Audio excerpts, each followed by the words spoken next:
पहले जब उनकी सरकार थी उन्होंने कहा था कि देश की संपत्ति पर पहला अधिकार मुसलमानों का है।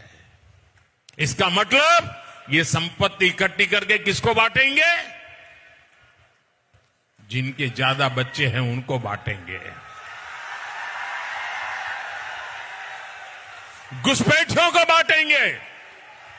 क्या आपकी मेहनत की कमाई का पैसा घुसपैठियों को दिया जाएगा? आपको मंजूर है ये कांग्रेस का मैनिफेस्टो कह रहा है। നേരത്തെ കോൺഗ്രസ് ഭരിച്ചപ്പോൾ രാജ്യത്തിന്റെ സമ്പത്ത് ആദ്യം മുസ്ലിങ്ങൾക്ക് എന്ന നിലപാടാണ് സ്വീകരിച്ചത്. അതിനർത്ഥം കോൺഗ്രസിന് അധികാരം ലഭിച്ചാൽ കൂടുതൽ കുട്ടികൾ പ്രസവിക്കുന്നവർക്കാണ് അവർ രാജ്യത്തിന്റെ സമ്പത്തെല്ലാം വിതരണം ചെയ്യുക എന്നാണ്. നിങ്ങൾ അധ്വാനിച്ചുണ്ടാക്കിയ സ്വത്തെല്ലാം നുഴഞ്ഞുകയറ്റക്കാർക്കും കൂടുതൽ കുട്ടികൾ ഉണ്ടാക്കുന്നവർക്കും നൽകണോ? നിങ്ങളിത് അംഗീകരിക്കുന്നുണ്ടോ? അമ്മമാരുടെയും പെൺമക്കളുടെയും പക്കലുള്ള സ്വർണത്തിന്റെ കണക്കെടുക്കുമെന്നും ആ പണം വിതരണം ചെയ്യുമെന്നുമാണ് കോൺഗ്രസിന്റെ പ്രകടന പത്രിക പറയുന്നത്. മൻമോഹൻ സിംഗിന്റെ കാലത്താണ് സമ്പത്തിൽ ആദ്യത്തെ അധികാരം മുസ്ലിങ്ങൾക്കാണ് എന്ന നിലപാടെടുത്തത്. ഈ നഗര മാവോയിസ്റ്റ് വാദപ്രകാരം നമ്മുടെ അമ്മമാരുടെയും സഹോദരിമാരുടെയും താലിമാല പോലും ബാക്കിയുണ്ടാകില്ല. ഇന്ത്യൻ പ്രധാനമന്ത്രി നരേന്ദ്രമോദി കഴിഞ്ഞ ദിവസം രാജസ്ഥാനിൽ BJPയുടെ ലോക്സഭാ തെരഞ്ഞെടുപ്പ് റാലിയെ അഭിസംബോധന ചെയ്യവേ പറഞ്ഞ വാക്കുകളാണിത്. കഴിഞ്ഞ ദിവസം രാത്രിയോടെ വാർത്താ വെബ്സൈറ്റുകളിൽ പ്രത്യക്ഷപ്പെട്ടപ്പോൾ ഒരിക്കലൂടെ വായിച്ചു നോക്കി. ഇന്ത്യൻ പ്രധാനമന്ത്രി തന്നെയാണോ ഈ പറയുന്നത് എന്ന് ഉറപ്പിക്കാൻ, യെസ്, ഇത് ഇന്ത്യൻ പ്രധാനമന്ത്രിയുടെ വാക്കുകൾ തന്നെ. माताओं बहनों का सोने का हिसाब करेंगे, उसकी जड़ती करेंगे, जानकारी लेंगे और फिर उस संपत्ति को बांट देंगे और उनको बांटेंगे जिनको मनमोहन सिंह जी की सरकार ने कहा था कि संपत्ति पर पहला अधिकार मुसलमानों का है। भाइयों बहनों, ये अर्बन नक्सल की सोच, मेरी माताओं बहनों, ये आपका मंगल सूत्र भी बचने नहीं देंगे, यहां तक जाएंगे मैं कहने आया. മതേതര ജനാധിപത്യ രാജ്യമായ ഇന്ത്യയുടെ ഈ രാജ്യത്തെ 130 കോടിയിലേറെ വരുന്ന പൗരന്മാരെ ഒരുപോലെ കാണേണ്ട ഭരണാധികാരിയുടെ വാക്കുകൾ. സബ്കാ സാത്ത് സബ്കാ വികാസ് അഥവാ എല്ലാവർക്കുമൊപ്പം എല്ലാവർക്കും വികസനം എന്നതാണ് BJPയുടെ മുദ്രാവാക്യം.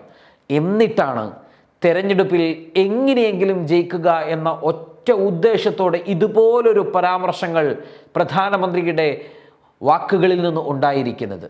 മോദിയും BJPയും പറയുന്നതും ഈ വിവാദ പ്രസംഗത്തെ ന്യായീകരിക്കാനായി സംഘപരിവാർ പ്രൊഫൈലുകൾ കൊണ്ടുവരുന്നതും ഡോക്ടർ മൻമോഹൻ സിംഗിന്റെ 2006 ഒരു പ്രസംഗമാണ്.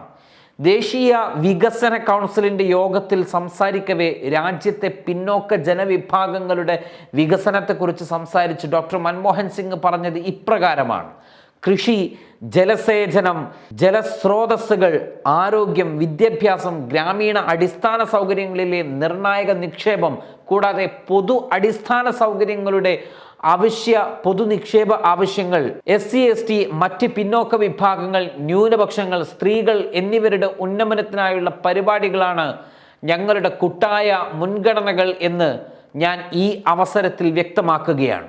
പട്ടികജാതി പട്ടികവർഗ വിഭാഗങ്ങൾക്കുള്ള പദ്ധതികൾ പുനരുജ്ജീവിപ്പിക്കേണ്ടതുണ്ട്. ന്യൂനപക്ഷങ്ങൾക്ക്, പ്രത്യേകിച്ച് മുസ്ലിങ്ങൾക്ക് വികസനത്തിൻ്റെ ഫലങ്ങൾ തുല്യമായി പങ്കുവെക്കപ്പെടുന്നുണ്ടെന്ന് ഉറപ്പാക്കാൻ നൂതനമായ പദ്ധതികൾ നാം ആവിഷ്കരിക്കേണ്ടതുണ്ട്. അവർക്ക് വിഭവങ്ങളിൽ മുൻഗണന ഉണ്ടായിരിക്കണം.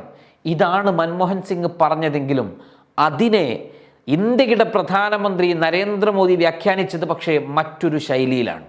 കഴിഞ്ഞ തെരഞ്ഞെടുപ്പിൽ സംസ്ഥാനത്ത് കോൺഗ്രസ് അധികാരത്തിലായിട്ട് പോലും BJP തൂത്തുവാരിയ സംസ്ഥാനമാണ് രാജസ്ഥാൻ. പക്ഷേ ഇക്കുറി അവിടെ BJPക്ക് തിരിച്ചടി ഉണ്ടാകുമെന്നും കോൺഗ്രസ് നില മെച്ചപ്പെടുത്തുമെന്നും ഏറെ ക്രെഡിബിലിറ്റിയുള്ള ലോക്പോൾ അടക്കമുള്ള ഏജൻസികളുടെ സർവേ പുറത്തു വന്നുകൊണ്ടിരിക്കുകയാണ് മോദിയിൽ നിന്ന് ഇത്തരത്തിലുള്ളൊരു പ്രസംഗമുണ്ടായിരിക്കുന്നത്. എന്തായാലും മോദിയുടെ പ്രസംഗത്തിനെതിരെ കേസ് കൊടുക്കാനാണ് കോൺഗ്രസിൻ്റെ തീരുമാനം. അത് നല്ലതാണെങ്കിലും ഇത്തരമൊരു പ്രസംഗം പ്രധാനമന്ത്രി പദം പോലൊരു മഹിതമായ പദവി കൈകാര്യം ചെയ്യുന്ന ആളിൽ നിന്ന് ഒരിക്കലും ഉണ്ടാവാൻ പാടില്ലാത്തതാണ്. വിവാദ പ്രസംഗങ്ങൾ മുൻപും മോദി നടത്തിയിട്ടുണ്ട്. പക്ഷേ ഇതുപോലൊരു തെരഞ്ഞെടുപ്പ് സമയത്ത് UPയിലെ ഫത്തഹ്പൂരിൽ മോദി പ്രസംഗിച്ചത് ഇങ്ങനെയാണ്: ഖബർസ്ഥാനുകൾ ഉണ്ടാക്കുകയാണെങ്കിൽ തീർച്ചയായും ശ്മശാനങ്ങളും ഉണ്ടാക്കണം. റമദാൻ മാസത്തിൽ വൈദ്യുതി ഉണ്ടെങ്കിൽ തീർച്ചയായും ദീപാവലിക്കും വൈദ്യുതി ഉണ്ടാവണം.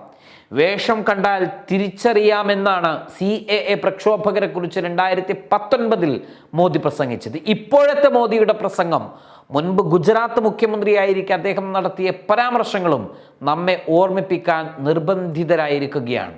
ഹം പാഞ്ച് ഹമാര പാഞ്ച്, അഥവാ നാം 5 നമുക്ക് 25 എന്നാണ് മോദി പ്രസംഗിച്ചത്. അന്നത്തെ ആ മോദിയിൽ നിന്ന് പ്രധാനമന്ത്രി പദവിയിൽ 10 വർഷം ഇരുന്നിട്ടും മാറ്റങ്ങൾ ഉണ്ടായിട്ടില്ല എന്നാണ് ഇപ്പോഴത്തെ പ്രസംഗത്തിൽ നിന്നും നമുക്ക് മനസ്സിലാകുന്നത്. പറയട്ടെ, ഇത് ദൗർഭാഗ്യകരമാണ്.